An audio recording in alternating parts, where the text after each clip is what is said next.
Hi, welcome back to the Quality Cup Life podcast. My name is Imani, and here we talk about how to live a better quality of life for young adults, how to make your own decisions, and how to create the life that you want to live instead of letting other people tell you how to live.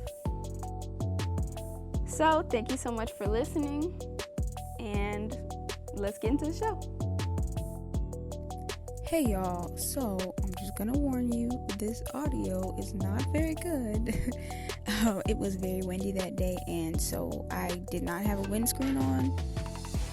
And so, yeah, but I didn't want to throw this away. I wanted you guys to hear this, and I thought that this was needed by so many people, so I'm putting it out anyway. So, thanks for watching or listening, and let's get into the show. Hey, what's up, y'all? Welcome back to the Quality Cup Life podcast. It's been like a minute because I've been dealing with perfection stuff that I don't need to do no more. But anyway, so at least this time I came with some heat. I think this is gonna be some heat. So I was watching and listening to two different podcasts, and they were talking about well, the first one I'm gonna bring up is, if you ever heard of if you know who Cat on Stage is, well, him and his wife have this podcast called The Love Hour, and it's like some real mature type stuff. So if you like don't like that type of stuff, then you can move on. But it's like they talk about love and marriage and all that stuff. I'm not married or anything like that, but I think it's fascinating. But anyway, so Melissa, that's Kev's wife, he wasn't on, but it was him, Angel, and her husband, and they were talking to this guy. I think Pastor Cal is his name, and he has this book, and he does these conferences called Marriage Ain't for Punks or whatever. And the first, in the beginning of the podcast, they were talking about forgiveness, and I was just like, oh snap, he was dropping some heat. And every single person is at some point is gonna have to forgive somebody for something, or it could be themselves. And so, which is why I say this is gonna be like a more mature topic, because everybody ain't there or isn't ready to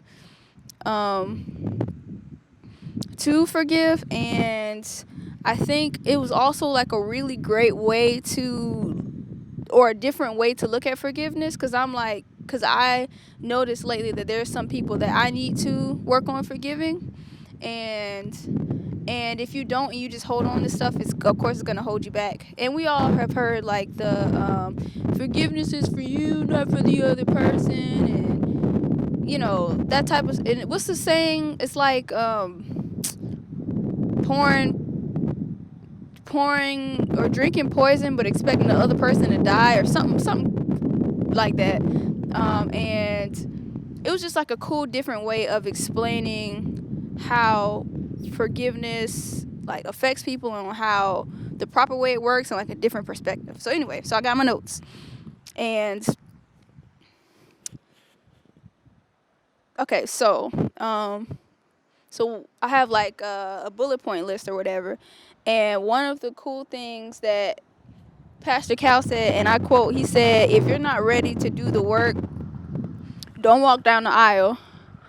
And as far as marriage is concerned, and then my thought was, if you're not ready to do the work to get yourself on a trajectory towards like a better quality of life, you just need to chill where you at and just be happy with that. Because if you're not trying to do the work, then your life's just gonna stay the way it is. And it's gonna take some. And he also said something along the lines of, it's gonna take some fortitude to get into this thing, and then work through the challenges and the issues that make it work. And of course that works well for our marriages, because sometimes people think, oh, we love each other, we just gonna jump into it, we're gonna be good. But like, it takes some work, and I think that's like a good analogy for your relationship with yourself, because you're married sort of to yourself. You can't, everywhere you go, that's where you gonna be with you. So like, you married to yourself, so it's gonna take some work for this marriage not just to work out, but like for it to be like a healthy marriage with yourself, it's gonna take some work. You're gonna have to really listen to yourself, figure out where you at, what you need, all that type of stuff. So I thought that was real cool. My brain was like do do do do do do, like all the cranks in my head coming up with all kind of thoughts and stuff. And then another thing Pastor Cal said was, he said marriages don't work, people do. And then my thought was lives don't just work themselves out for change, people do the work to change their lives. And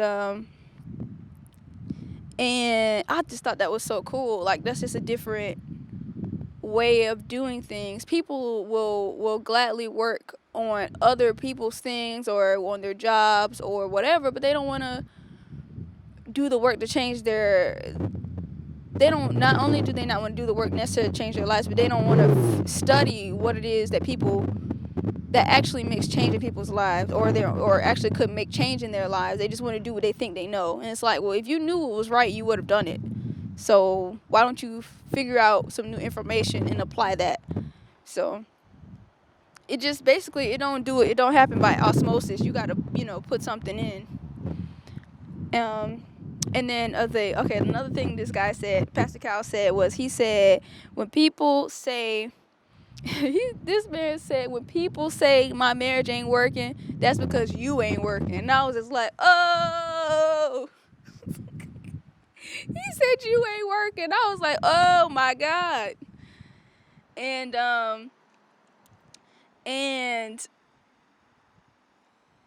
and I just thought all of this was cool. And I know I said this stuff ties into like forgiveness, and it kind of does. But like he didn't get when he was saying this stuff, he wasn't tying it directly to forgiveness. But like all this stuff can apply to forgiveness because you have to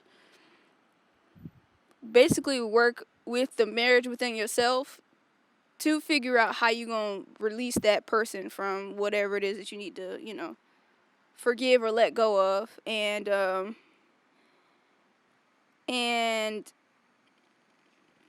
yeah, basically, if you have resentment towards somebody, it's because you're not doing the work to figure out how you can do it. Of course, sometimes it takes some time, but you gotta do it yourself. You can't just think that it's gonna happen by itself. And then he said, not forgiving is refusing to release someone from your judgment. And I never thought about it that way, but yeah, like when somebody does something that hurts you, whether it was intentional or not, because we all have gotten upset with somebody over something that we knew was unintentional, but it still hurt us or hurt our feelings. And when you hold on to that thing, you won't let them go, and we think that by not letting it go, we think that it's affecting them, but it ain't really affecting them like that. It's more affecting you because you're using more. It's kind of like you're using more energy to restrain them than they are being restrained by you. Because some people don't even know that you're restraining them. They just going on about their business. And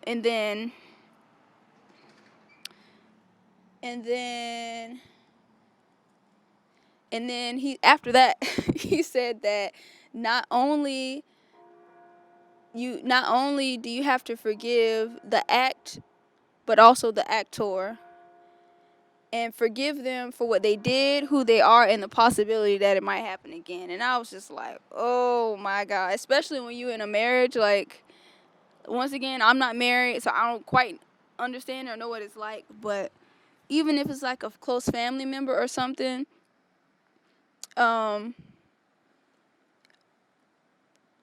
even if you say you forgive the act, you still might be giving that person the side eye, looking at them, wondering if they're gonna do it again and how you gonna handle it and stuff like that. And yeah, you basically gotta release them off the hook. Not saying that release them off the hook as in forgetting what they did. Of course, you be mindful of what they did, but don't hold judgment and hold a grudge against it. You got to kind of release them, and also know that it might happen again. But when it happens again, you can be prepared for what to do next. You've already experienced it, so you already kind of know what to do next. And that's like a hard concept to grasp, and I'm still kind of processing it, but I thought it'd be cool to share. And then Melissa, Kev's wife, she said that resentment builds, and there's like a grieving process sometimes for who you thought they were, and also who you thought they would be. And so for some of the people that I've kind of like had hard times with, and like upsets, and we're upset with them or whatever, and holding a grudge against them, not necessarily on purpose, but I just expected so much more out of them, and they just didn't meet my expectations, and they hit way below the belt for what I expected or what I hoped from them. And it's just, it just kind of can make you sad. Like, you like, man, you were supposed to be this for me, you were supposed to be that for me, and you weren't. You dropped the ball. So it's like, I'm sad, and like, that's okay. And then, okay, and this is the last thing I would talk about for the Love Hour episode. He said that sometimes we have a preconceived notion of how we think our spouse should be and act, and also how they should respond when they've done something wrong, and how they should treat us. You can choose to forgive and stay, or forgive and leave. Either way, the main thing is to forgive. And that could go for yourself. If you need to forgive yourself, it could be if you need to forgive a friend, family member, your boyfriend, your spouse, whoever. You either way, whether you choose to not be cool with them no more, not to date them no more, not to be married to them no more, if you choose to whatever it is, you still, whether they can continue to be in your life and have the same position in your life or not, you still gotta forgive them. You gotta release them. And again, with the cliche, it's for you, not for them. Because, I mean, of course, sometimes people feel the passive aggressive energy if you have yet to forgive them, but the person that's most affected by it is you, because you got to walk around all the time carrying that baggage, and that stuff gets heavy. Okay, and then the next podcast I was listening to about forgiveness was Joyce Myers. She has like a Talk It Out. It's what, 3 women outside of her. Sometimes she gets on, but she's not always on. And it's called Talk It Out. And they were talking about forgiveness as well. And they really brought up some different, some cool different points about forgiveness. And so I have some more bullet points for that. So,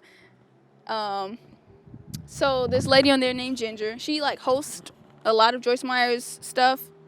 And she's also one of the podcast hosts. And she said, everyone, of course, at some point in our lives needs to forgive someone for something, or even ourselves. And I was like, yeah, definitely. And then I can't remember who else said this, but they said total forgiveness doesn't always mean restoration of the relationship.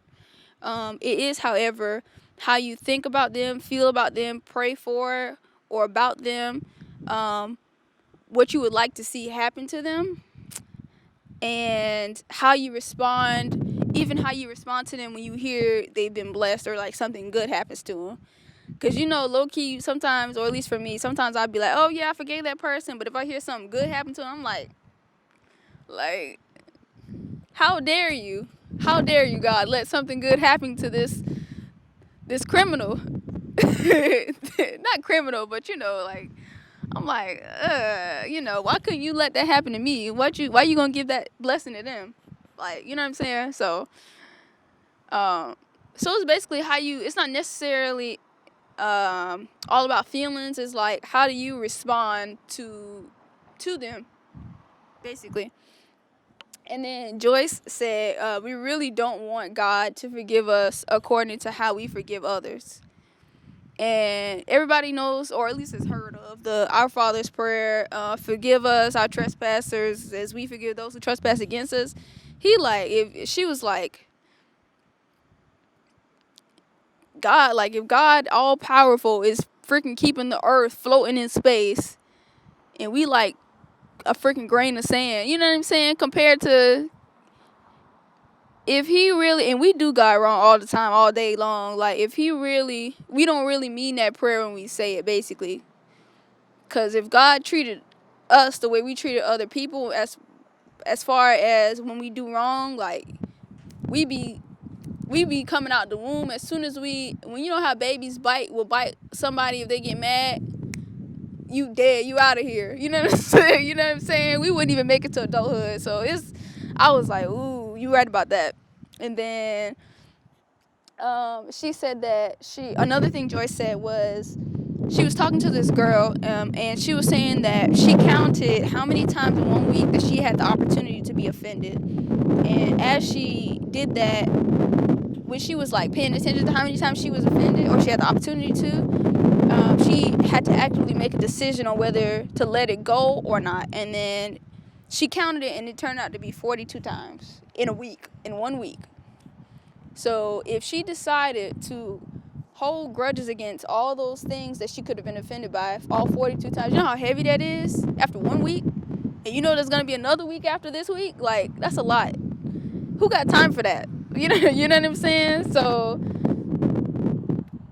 I thought that was pretty crazy when you really think about it, and when you really pay attention. And you know, also today, everybody is freaking offended by everything. Like, for what? Like, don't you have some other things to do than to be getting mad at over everything? Everybody's racist, everybody's phobic this, and everybody's a bigot, and everybody is appropriation. It's just like, bro, just go on about your business. If somebody did something that you don't like, you just don't pay them no more attention, or you know not to talk to them no more, or you know not to listen to their stuff or watch their content. Like, why you got to, you know what I mean? People just be, extra.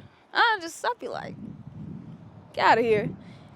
And then Ginger, right after Joyce was talking about the girl who counted 42 times, Ginger said that if you soak all that up all the time, you're going to have a problem. It's going to cause like some real stress on your life, some possible depression. It could cause strain on your relationships, all kind of stuff. And then this other lady, her name is Jay. She said that the weight of being mad is heavy.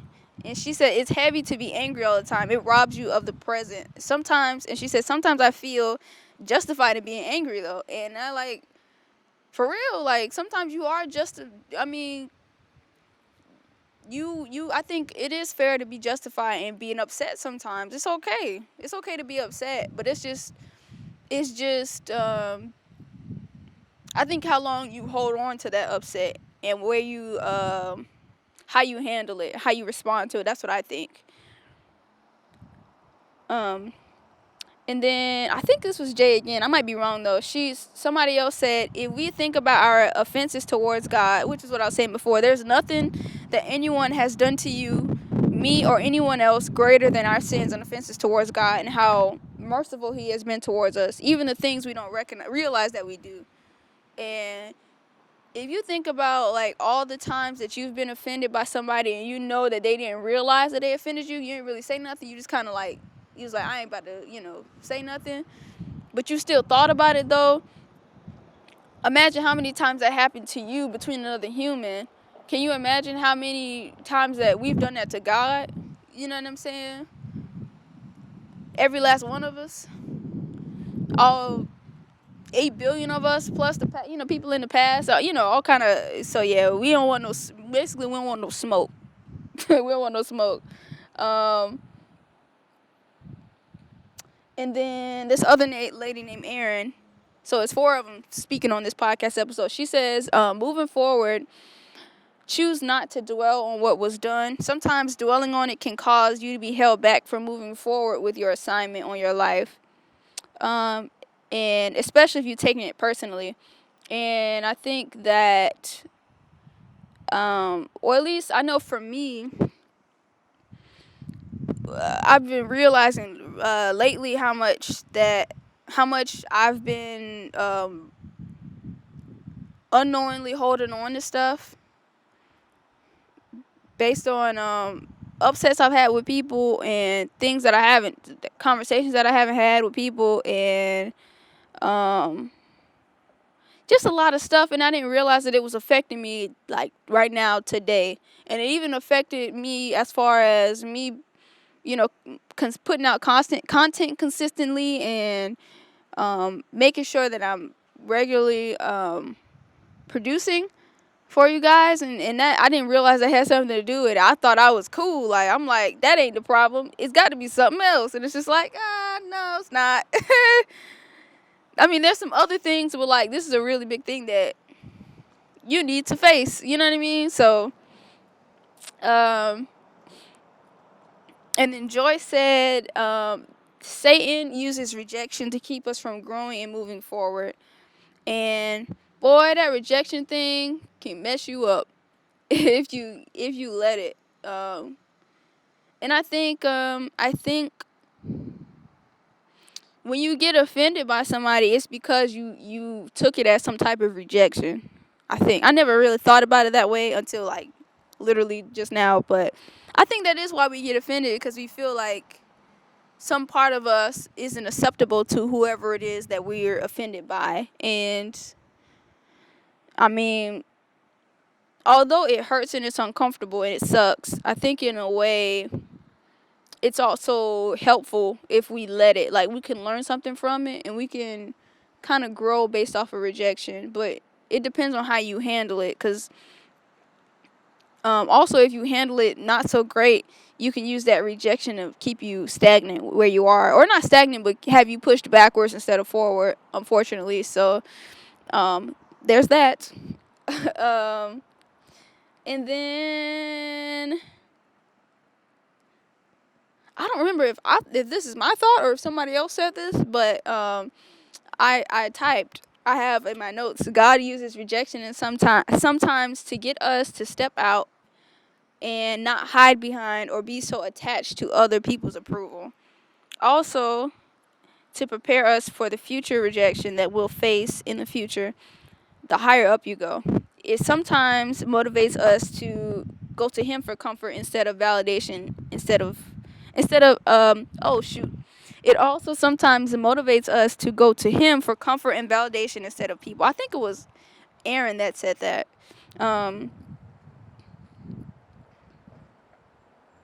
And yeah, that's true. Because I was thinking, for if we using, well, I'm gonna use Joyce for an example. Joyce, she felt really comfortable working with these people at a church she was working at or whatever, and they made her a leader and stuff. But when she decided that she wanted to step out and become a minister herself, and stuff like that, those people started to reject her, and even to the point where they kicked her out of the church because they didn't think women should be a leader in ministry, sort of. And it forced her to step out and step out from behind that church and from behind those people and be in the forefront. Whereas if we're so used to being accepted and coddled by people, sometimes it's a lot easier to hide behind what their organization or their group, instead of sometimes what God may really want you to do, or what you should do, whatever, if you believe in God or not, to step out and really be able to really show yourself and be a leader, I guess I want to say. All right, what's next? And then Jay is the black lady on the podcast. Jay said, for times where sometimes when you need to forgive somebody, it's hard when there's no closure, and she said forgiving is more about releasing people from being able to dictate how you feel. And she said you don't want to live like people's puppets. And that's kind of like what happens. I don't think the people who offended you, they're not trying to make you their puppets, but you basically are, because what they do is controlling how you feel basically, and that's not a great way to live. And her story is really cool. She go watch or listen to the podcast. She was talking about how her husband, she went through this kind of nasty divorce or whatever. Her husband, there was a lot of infidelity on her husband's side, and he kind of apologized, but it was just kind of like, I'm sorry type of thing.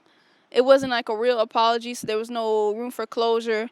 And she was talking about how she was angry for a long time, and it just really kind of messed her up, really. And yeah, so go watch it. And then Ginger, she said, don't wait for someone else to ask you to forgive them before you forgive them. If you wait for someone else to say it, it may never come, and you'll be carrying that weight forever. And boy, that's crazy. Because it's basically what Jay said previously. You're allowing someone else to dictate how you feel, and that's not cool. Like, you should never give somebody else the power over how you operate.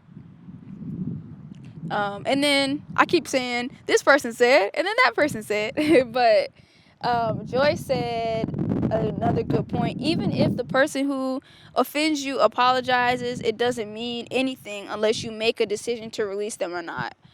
So, like, for example, Jay's husband was like, I guess I'm sorry. Like, it doesn't mean anything. Clearly, he didn't really mean anything by it. So, and we all have had those situations where people was like, I'm sorry. But, like, it didn't feel like it was enough for it. Even if they genuinely meant it, you weren't ready to release it, so it didn't mean anything to you. And it's still up to you. It's your decision. And then another cool thing Aaron said was a part of you waiting on somebody else to say, can you forgive me, is wanting validation from them saying that, hey, I know I wronged you, can you forgive me? That's basically you wanting their validation, you wanting them to acknowledge that they did you wrong. And I mean, that's natural to want that, but you can't wait on that to forgive them. And then I got 2 more points. So Joy, and these both are from Joyce.